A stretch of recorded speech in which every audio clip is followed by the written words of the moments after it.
इतनी महान जो आपका है कि जैसे पहला इसका ये हुआ कि खिलजी क्रांति उच्च कुलीन मुसलमानों की। अब ये तुम समझो कि जब जलालुद्दीन खिलजी ने जब क्याकुबाद को गद्दी से हटाया था तो वह बलबन के सिंहासन पर नहीं बैठा, कहा कि जहां इतने महान व्यक्ति बैठे हैं हम इस पर कैसे बैठ सकते हैं। अब वो अपनी राजधानी खिलोकड़ी ले गया और खिलोकड़ी में जाके दूसरा सिंहासन स्थापित करके तब जाके बैठा। तो खिलजी लोग बड़ा हीन स्थिति में थे और जो तुर्की जो अमीर थे जो बलबन ने बनाया था राजत्व के इर्द गिर्द ऐसा ऑरा क्रिएट कर दिया था। वो लोग कुलीन थे, कुलीन मुसलमान थे और बहुत सारे निम्न वर्गीय मुसलमान थे। तो जब खिलजी लोग आए तो निम्न वर्गीय मुसलमानों ने विद्रोह करके सत्ता स्थापित की और फिर उसने राजत्व का दरवाजा, फिर उसने राजकीय सेवा का दरवाजा निम्न वर्गीय मुसलमानों के लिए खोला। जो मुसलमान कौन कौन थे, तो गैर तुर्क भी थे, भारतीय मुसलमान भी थे और हिंदुओं के लिए भी खोल दिया। तो ये अपने आप में बड़ी चीज आई। तुर्की नस्लवाद को अस्वीकार कर दिया। जहां बलबन ने कहा था कि मैं जब नीच कुलोत्पन्न व्यक्ति को देखता हूं तो मेरी आंखें जलने लगती है और मेरे हाथ तलवार की मूठ पर चला जाता है, वही अलाउद्दीन खिलजी ने कहा राजत्व रक्त संबंध नहीं जानता।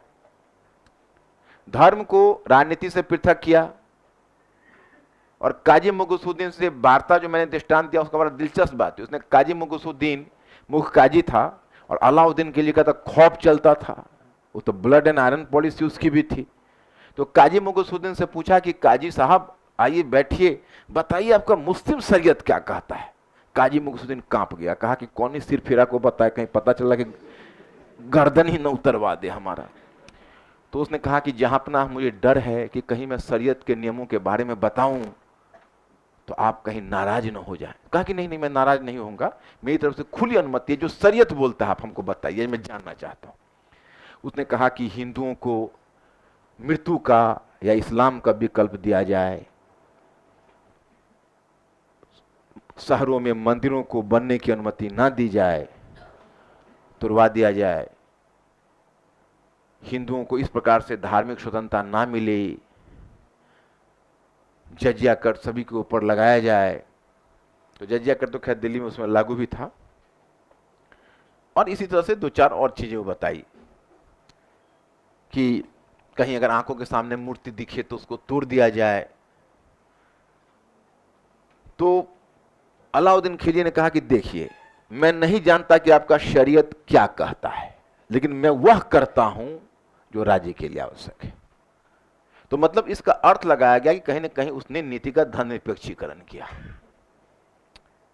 और लास्ट में तुम देखते हो कि यह खिलजी क्रांति उन मुसलमानों का भी विद्रोह था, भारतीय मुसलमानों का विद्रोह उन मुसलमानों को होता है। भारतीय मुसलमानों का मतलब हिंदू कन्वर्ट नहीं है। या भारतीय मुसलमानों का मतलब है कि भाई अब सवाल यह है कि आपको आए हुए भी हो गए हैं 100 वर्ष से ऊपर और फिर भी आप गजनी और गुर प्रदेश के बारे में ही सोच रहे हो और आप हिंदुस्तान को अपनी मातृभूमि नहीं मान रहे हो। तो ये तो सरासर अन्याय है।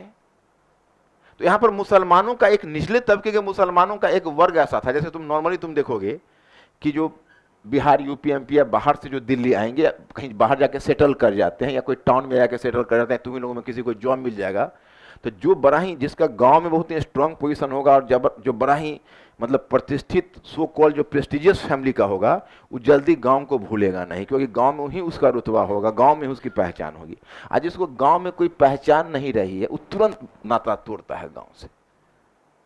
उसको लगता है कि इससे अच्छा तो हमारा यहाँ कम से कम प्रतिभा के बल पर तो पहचान है, मैं यहाँ IAS IPS हूँ और गांव में इसलिए पहचान है कि मैं यहाँ IAS IPS हूँ, नहीं तो इससे पहले तो मेरे पिताजी को कोई पहचानता नहीं था।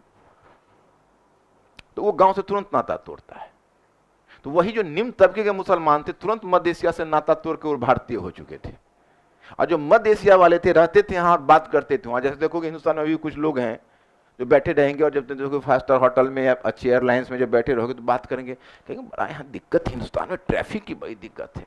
वहाँ जो मैं रहता हूँ ना न्यूयॉर्क में बड़ी सुविधा रहती है, एकदम जाइए इस तरह से करके। और उनकी बात सुन के जलता रहता है। तो आप आते क्यों हो कि कोसते खाते हो हिंदुस्तान का और गाते हो अमेरिका का, समझ रहे हो कि नहीं।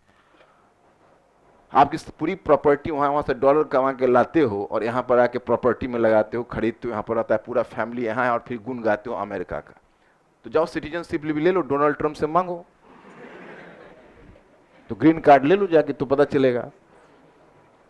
तो मतलब ये है कि ये जो टेंडेंसी उस समय थी कि गोर और गजनी का गा रहे हैं और खा रहे हैं हिंदुस्तान का, तो उसके विरुद्ध भी तुर्क इसका विद्रोह था भारतीय मुसलमानों का। इसलिए खिलजी क्रांति में 5 एस्पेक्ट है, 4 तो याद रहेगा। अब प्रभाव पर अगर मैं तुमसे बिना खुद बताए हुए पूछूं तो 1-2 प्रभाव तुम निकाल सकते हो इसका, तो एक आध निकालो तो खुद से। मैं 2 प्रभाव निकालूंगा, एक तुम निकाल दो, एक मैं निकाल देता हूं। अब धीरे धीरे थोड़ा सा इसी तरह सोचना शुरू करोगे, थोड़ा अनुमान करना शुरू करोगे कि इससे राज्य पर क्या प्रभाव पड़ेगा। अच्छा प्रभाव पड़ेगा कि बुरा प्रभाव पड़ेगा? अच्छा में क्या पड़ेगा, क्या लगता है? अनुमान करो। क्या?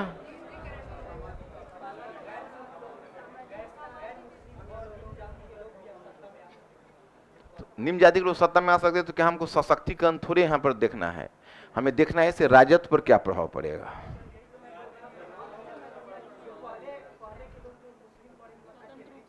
हाँ बोलो, तुम क्या बोलना चाहते हो?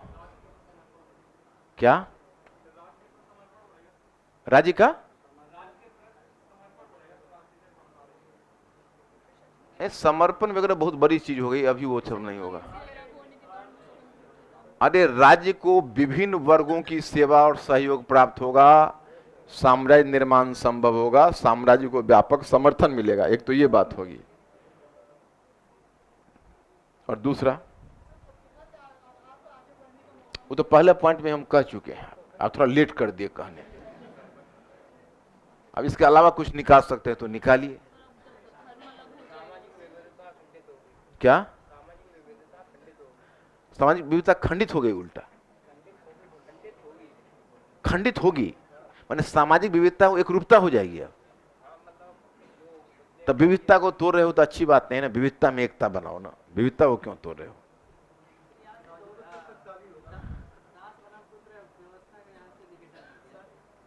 दास बनाम पुत्र का डायरेक्ट जुड़ाव है